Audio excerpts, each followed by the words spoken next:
Welcome back. Today we are talking about a very special pup with a big heart and an even bigger mission. Birdie the Brave, this real-life therapy dog, has been comforting first responders and inspiring a new children's book that's all about courage and compassion. Joining us now to share Birdie's story is Lena Strickling, Bay Area Director of Operations for First Responders Therapy Dogs and author of the book, Birdie the Brave. Hi, Lena. Thanks for being here. Thank you so much for having me. And hello to you too, Birdie. Oh, yes. Oh, birds. Oh, my goodness. She has been such a delight here since she arrived, just so well behaved. So I'm so excited to learn a little bit more about her and everything that you're doing. But first, for anyone that's not familiar, tell me about First Responder Therapy Dogs and what you guys do. Yes, so we are a 501c3 nonprofit. We are based out of Marin County, but now have over 500 teams in 46 different states, which just starting in 2021, we're so grateful for all the expansion we've had and all the first responders we've gotten to impact. So with our certified therapy dogs, we visit first responders like police, fire, dispatch, EMS. We do station visits, critical incident debriefs.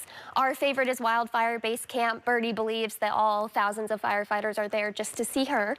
And anytime they have a need, if there's a hard call or the loss of another first responder, we're there to give them support. Wow. So I want to dive into Birdie and learn a little bit more about her journey. You know, tell me how she specifically has come to work with you guys and how she's helping these first responders. Yes, so I got Birdie during COVID. Obviously, a lot of time to work on training, but never thought that she would be a therapy dog, let alone for first responders. But it became very clear very quickly that she just loved people.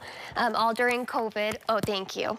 All during COVID, she would go to my neighbors' houses to go see them and check in on how they were doing. I lived down the street from a fire station, and we would walk by pretty often and say hi to them. And then during the 2020 fire season, we had a large wildfire in Marin County. Our executive director, Heidi Carmen, and her dog, Kareth, were visiting firefighters out there and met up with some of my friends. And I reached out to her and was like, hey, if you want to make this a thing, we'd love to join. Birdie was just turning 1 at that time, which is usually the age that we start to work towards therapy dog certification. And we just realized she had a joy for this. I mean, you've seen today how happy she is visiting with people, but when she sees firefighters and other first responders, she is just so excited to be there. Oh my goodness, that's incredible. Yes, she definitely just has such a sweet spirit and is so lovingly going up to anyone that she sees. You know, what have you seen with the first responders when they get to interact with her and share those special moments? Yeah, you know, a lot of what we say is our helpers also need help, but it's very hard for them to ask for help. There's a lot of stigma with first responders around mental health. And so just having a dog, you know, she doesn't talk to you, she doesn't ask questions, she just goes up to you and provides some love and comfort. It's kind of putting that foot in the door for them to get help. And we've seen, especially at wildfires, they're out for weeks without seeing their family. They're missing their dogs as well, and this is just like an ounce of normalcy to break up the monotony of them fighting these fires and to just have a second to decompress. It's been scientifically proven that dogs will lower our stress hormones and even out our heart rate and our blood pressure and raise those happy hormones as well. So we're hoping that, you know, any person that gets to see a dog will feel that impact. And hopefully, you know, if they're feeling like they need help, that this will be the first step in getting that help they need. Yeah, amazing. Of course, yes, she's brought such a smile to everyone's face here. You know, First Responder Therapy Dogs, this is a nationwide mission that you guys have. What have you seen in terms of the impact and just how quickly it has grown? Yes, it definitely grew faster than we thought it would, but we're so grateful for how many dedicated teams we have and how much we continue to grow. I think last year we visited over 150,000 first responders nationwide. Wow. And we just hope that we do have that impact. You know, the leading cause of death among first responders is now suicide. It's no longer a line of duty death in an incident. And so we just really recognize how much of an impact our dogs can have and hope that, you know, those last 4 missing states, that those will get filled. And our ultimate goal is that any person who reaches out asking for a visit will be able to have that visit met. Yeah, incredible. Well, Birdie definitely inspired you from seeing the work that she's doing. You were inspired to write a book. Tell me about it. Yes, so we wrote Birdie the Brave.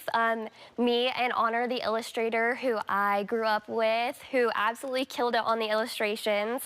It was so fun to write this book about Birdie's journey to becoming a therapy dog and those impacts that she's made on first responders, and just that underlining story of like it's okay to ask for help, and mental health is a part of healthcare. As a social worker, that's very important to me that, you know, children understand. And hopefully we're working on raising money to donate books to fire stations as well, for when they go out on incidents involving kids. The kids can read our book, and maybe it'll inspire the firefighters as well to ask for that help they need.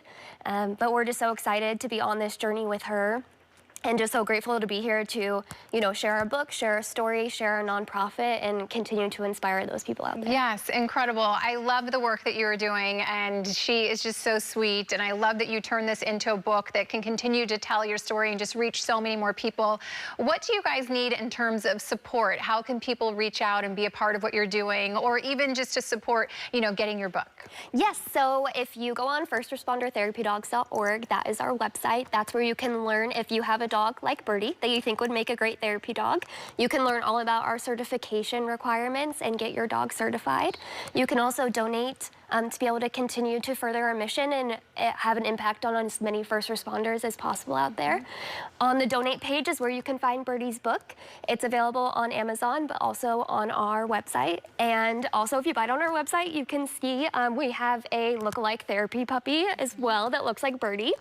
And you can buy the matching set, and all of that money, either through book sales or donations, will go towards deploying more of our dogs to these critical incidences to help these first responders. Incredible. Well, Birdie, thank you so much for joining us. Do you have any last words for anyone? Do you have anything else you want to say?